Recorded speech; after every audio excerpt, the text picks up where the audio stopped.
বাংলাদেশে কিছু কিছু লোক এখন ওই যে বিভিন্ন ইউটিউব চ্যানেলে বেশ সরব। তারা কিন্তু নানা রকম আলাপ আলোচনা, বিশ্লেষণ, রাজনৈতিক বিশ্লেষণ, আন্তর্জাতিক বিভিন্ন জিওপলিটিক্যাল বিশ্লেষণ করে। তো তার মধ্যে ডক্টর কলিমুল্লাহ নামে এক ভদ্রলোক, নিশ্চয়ই আপনারা দেখে থাকবেন, উনি প্রায় কথাবার্তা বলেন। মাঝে মাঝে অবশ্যই ইনফরমেটিভ ভালো কথাই বলেন, কিন্তু আবার উদ্ভট এবং আজগুবি কথাবার্তাও কিন্তু মাঝে মাঝে বলে থাকেন। এখন এইগুলো উনি কী উদ্দেশ্যে বলেন কে জানে। এবং এ ধরনেরই একটা বক্তব্য দেখলাম যে উনি দিয়েছেন। সেই বক্তব্যটা কি? লার্জার ইন্ডিয়া গঠনের ভয়ঙ্কর শক, ভেস্তে যাবে বাংলাদেশের নির্বাচন, ডক্টর কলিমুল্লাহর চাঞ্চল্যকর মন্তব্য। অর্থাৎ উনি বলতে চাইলেন ভারত এবং ভারতের সরকার এবং তাদের নেতারা বৃহত্তর ভারত গঠন করার নাকি প্ল্যান পায়, তারা এগুলো করছে এবং এর জন্য নাকি তারা অনেক দিন ধরে কাজ করছে। তো এই লার্জার বা বৃহত্তর ভারত অর্থ কী? অর্থাৎ 1947 সালে ওই যে ভারত বিভক্ত হয়ে পাকিস্তান এবং হয়েছিল ভারত, পরবর্তীতে আবার সেই পাকিস্তান ভেঙে পাকিস্তান ভারত এরকম হলো না। তো লার্জার ভারত বলতে বুঝাতে চাওয়া হচ্ছে যে ওই 47 সালের আগে যে ভারতবর্ষ ছিল ওইটাই আসলে ভারত হবে। অন্য কথায় ভারত বস্তুত চেষ্টা আছে পাকিস্তান এবং বাংলাদেশকে তাদের ভিতরে ঢুকিয়ে নিয়ে একটা বৃহত্তর ভারত তৈরি করবে। এরকমই একটা প্ল্যান পায় তারা নাকি ভারতের রাজনীতিবিদরা এবং সরকার অনেক দিন ধরে করে আসছে। এবং এই ডক্টর কলিমুল্লাহ দেখলাম যে উনি বললেন যে এই কাজ করার জন্যে এই নয়াদিল্লিতে নাকি একটা অফিস আছে এবং সেখানে লোকজনও আছে এবং তারা নাকি এই কাজ করার জন্য দিন রাত পরিশ্রম করে যাচ্ছেন। এখন প্রশ্ন হচ্ছে যে এই সমস্ত উদ্ভট আজগুবি আষাঢ়ে গল্প উনি কিভাবে বলেন এবং এটা কিভাবে গ্রহণযোগ্য হতে পারে এটা আমি ঠিক জানি না। আর এই ধরনের কথাবার্তা বলার অর্থ কী বা উদ্দেশ্যই বা কী, এটাই হলো আমার বড় জানার ইচ্ছা। তবে যেটা বলা যেতে পারে যে উনি এই সমস্ত চমকপ্রদ কথাবার্তা বলে আসলে মানুষের দৃষ্টি আকর্ষণ করতে চায়। মনে হয় যে মানুষের, অর্থাৎ নতুন নতুন কথাবার্তা, তার মধ্যে যতই উদ্ভট ব্যাপার থাক বা কাল্পনিক বিষয় থাক তাতে তো কিছু যায় হয় না। এমনি গতানুগতিক কথা বললে তো মানুষের দৃষ্টি আকৃষ্ট হবে না। এত নতুন নতুন উদ্ভট কথাবার্তা বলতে হবে। আমার কাছে বিষয়টি এছাড়া আর কিছুই মনে হয় নাই। কেন মনে হয় নাই তার কারণ হচ্ছে যে আমরা তো অলরেডি জানি যে এই যে বাংলাদেশ এবং ভারত, এই বাংলাদেশ এবং এই যে পাকিস্তান, তাই না? তো এই দেশের মুমিন মুসলমানরা এই বিশেষ করে পাকিস্তান তো 99% এখন মুমিন মুসলমান, আর বাংলাদেশে 8-9% এখনও অমুসলিম আছে। সুতরাং তারপরেও বলা যায় যে মোর দ্যান 90% যেহেতু মুমিন মুসলমান এবং এরা এখন প্রচণ্ড ধর্মান্ধ, সেটা বুঝতে হবে। এবং আরও বিস্ময়কর ব্যাপার হচ্ছে এরা যতটা ধর্মান্ধ, ওই যে ভারতের মধ্যে থাকা যে 20-22-25 কোটি যে মুসলমান আছে তারাও কিন্তু ভয়ঙ্কর ধর্মান্ধ। বিশেষ করে এই যে কাশ্মীরের যে ঘটনা আমরা দেখলাম, এখন এখানে যারাই জঙ্গি পাকিস্তান পাঠিয়েছে নাকি কাশ্মীরের মধ্যে থেকে এই সমস্ত জঙ্গি তৈরি হয়ে এই যে এই পর্যটকদেরকে যে হত্যা করলো, তাও আবার নাম শুনে শুনে, যারা নাকি হিন্দু তাদেরকে হত্যা করছে এরকম, যেটা আমরা খবর পেলাম। তো এইগুলো কি নির্দেশ করে? এখানে যদি পাকিস্তানের পিছনে থাকেও, কিন্তু পাকিস্তান থেকে ওই যে শোনা যায় নাকি 2 জন আসছে, কিন্তু বাকিগুলো তো ওই কাশ্মীরেরই, তাই না? তো বাকিগুলো যদি কাশ্মীরেরই হয়, অর্থাৎ তাহলে ভারতের মধ্যেই তো এই জঙ্গি ধরনের এই মুমিন মুসলমান আছে, যারা নাকি মুসলমানদেরকে নিয়ে আলাদা রাষ্ট্র করতে চায়, যারা নাকি খিলাফত প্রতিষ্ঠা করতে চায়, অন্তত অ্যাটলিস্ট ইসলামিক স্টেট তৈরি করতে চায়, ইসলামী শরিয়া প্রতিষ্ঠা করতে চায়, সোজা হিসাব। তো তাহলে এই যে ভারতের যে হিন্দুরা, তারা আসলে এমনিতেই তাদের ভিতরকার মুসলমানদেরকে নিয়ে ব্যতিব্যস্ত আছে না? তারা তো এতদিন বুঝে যাওয়ার কথা যে আর যাই হোক এই মুমিন মুসলমানদের সাথে যে আসলে একসাথে বসবাস করা যায় না, অন্তত কাণ্ডজ্ঞান যাদের ন্যূনতম আছে ভারতের যে হিন্দু নেতারা, তাদের তো বোঝার কথা। আর যদি একেবারে কাল্পনিক জগতে বাস করে, স্বপ্নের জগতে বাস করে, তাহলে তো ভিন্ন কথা। পৃথিবীতে এমন কোনো মুসলিম সংখ্যাগরিষ্ঠ দেশ আছে যেখানে অমুসলিমরা শান্তিতে বাস করতে পারছে না? নাই, কোথাও নাই।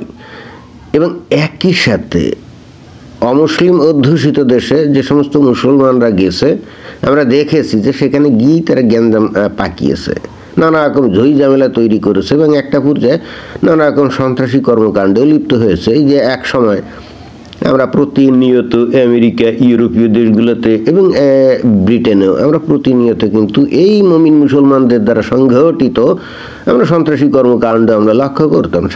সাম্প্রতিককালে এই সন্ত্রাসী কর্মকাণ্ডের মাত্রা কিছুটা কমে গেছে। এটা এই নির্দেশ করে না যে মুমিন মুসলমানরা সব উদার হয়ে গেছে, জি না।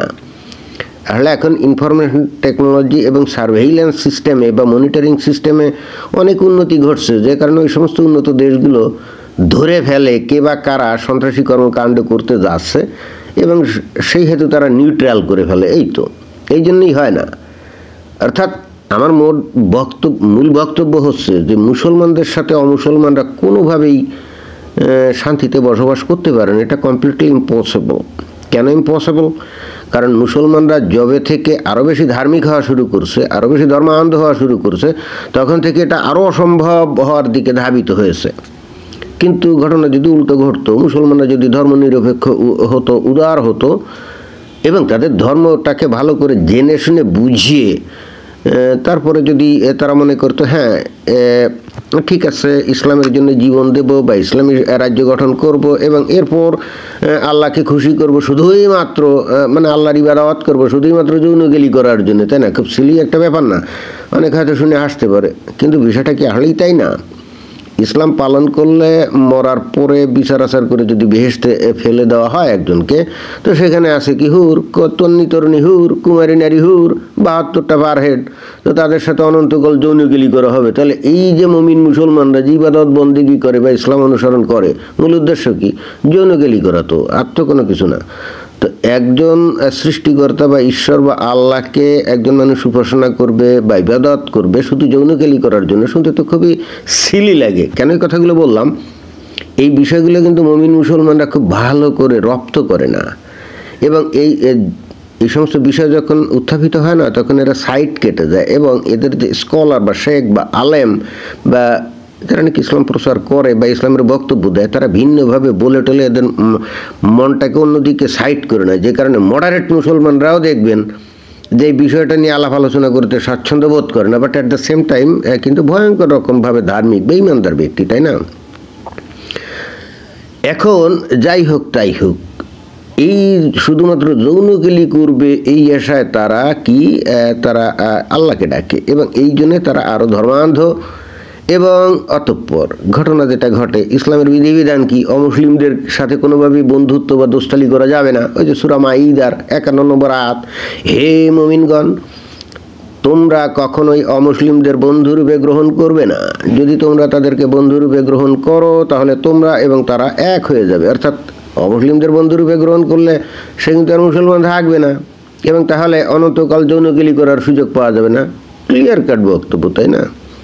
এবং ঠিক সেই কারণেই কিন্তু আমরা খেয়াল করি যে বস্তুত মুসলমানদের সাথে অমুসলিমরা বসবাস করতে পারে না এবং ঠিক সেই কারণেই মুসলিম সম্প্রদায়ের লোকজন যে দেশে বেশি, সেখানে অমুসলিমরা ধীরে ধীরে কমতে কমতে একেবারে দেখেন যে জিরোতে চলে আসে। আপনি আফগানিস্তানে দেখেন জিরো, আপনি পাকিস্তানে চলে আসেন 1% এখন নাই। তুরস্কের দিকে তাকান, ঘটনা তাই, 99%ই মুসলিম, তাই না? বাংলাদেশের দিকে দেখেন না, সেখানেও ওই 47 সালের পরেও সেখানে 25-26% মনে হয় হিন্দু ছিল বাংলাদেশে, সেটা কমতে কমতে এখন হয়ে গেছে কত, 7-8, তাই না? তো এই জিনিসগুলা কি এই ভারতের রাজনীতিবিদরা জানে না?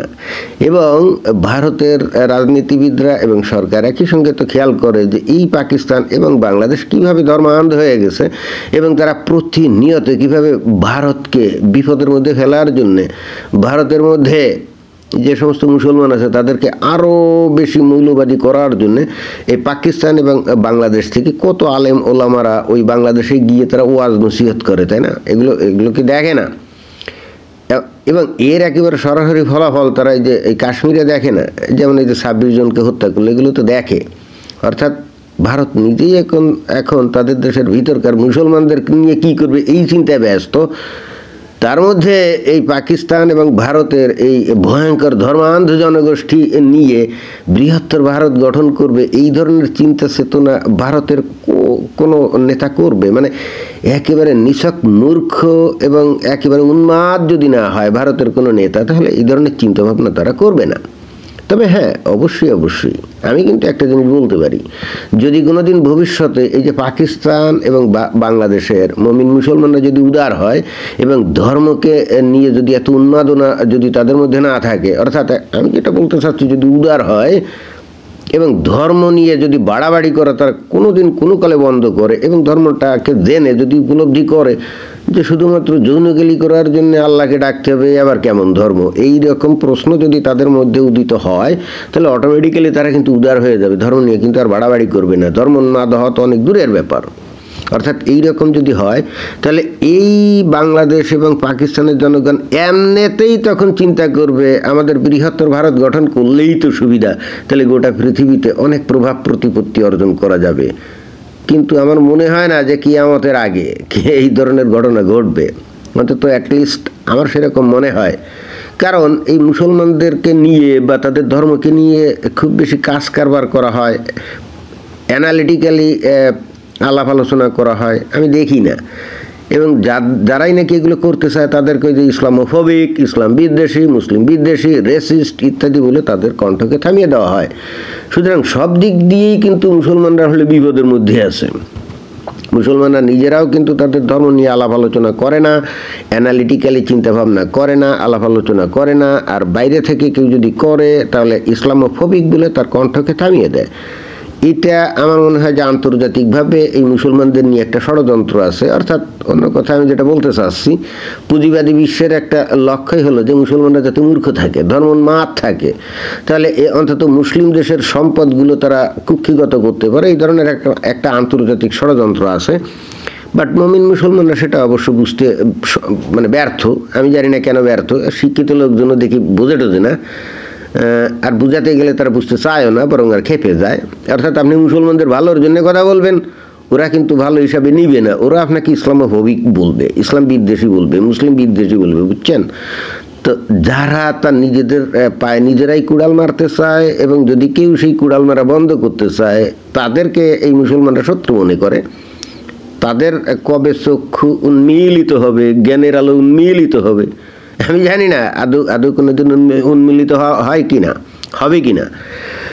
যেহেতু আপাতত তার কোনো লক্ষণ দেখা যাচ্ছে না, সুতরাং এই মতো অবস্থা এই ধর্মোন্মাদ মুমিন মুসলমানে ভর্তি পাকিস্তান আর বাংলাদেশকে ভারত তার দেশের সাথে আত্মীকরণ করতে চায়, এইটি আসলে এক ধরনের উন্মাদীয় প্রলাপ ছাড়া আর কিছুই না। প্রকৃত সত্য কি জানেন? প্রকৃত সত্য হলো ভারত তার ভিতরে যে 20-25 কোটি ধর্মোন্মাদ মুমিন মুসলমান আছে না, এগুলোকে নিয়েই বড় বিপদে আছে। সেখানে তারা পাকিস্তান আর বাংলাদেশের এই ধর্মোন্মাদ মুমিন মুসলমানদেরকে ভারতের সাথে আত্মীকরণ করবে, এইটা তো কল্পনার বাইরের ব্যাপার, তাই না? এমনকি যে কোনো কারণেই হোক ভারত ওই পাকিস্তান এবং বাংলাদেশ, ধরা যাক হঠাৎ করে কথা নেই বার্তা নেই, তারা যদি সিদ্ধান্ত নেয় যে ঠিক আছে ভারত আমরা তোমাদের সাথে যোগ দেব, ভারত তো তাও এদেরকে নিবে না, একেবারে 100% গ্যারান্টেড। এখন এই যে পশ্চিমের দেশগুলোতে অতীতে মানবতা দেখিয়ে হিউম্যানিটির নামে ইত্যাদি ইত্যাদি, তাই না, ইত্যাদি নামে যে মুসলমানদেরকে সেখানে আশ্রয় দিয়েছিল, ওই পশ্চিমের দেশগুলো ওই মুসলমানগুলোকে নিয়েই এখন বিপদে আছে। আর ভারত তো সদা সর্বদাই বিপদে আছে, কি আছে না? তো এই ধরনের একটা পরিস্থিতিতে এই যে ডক্টর কলিমুল্লাহ যে এই উন্মাদীয় প্রলাপটা বকলো, আসলে এইটা হচ্ছে এক ধরনের ওই কিছু একটা ব্যতিক্রম ধর্মী কথা বলে মানুষের দৃষ্টি আকর্ষণ করার চেষ্টা ছাড়া, মানে আসলে চেষ্টা মানে বলা যায় অপচেষ্টা আর কি, ছাড়া তো আমার কাছে অন্য কিছু মনে হচ্ছে না। তো যাই হোক, এটাই ছিল বক্তব্য। ধন্যবাদ।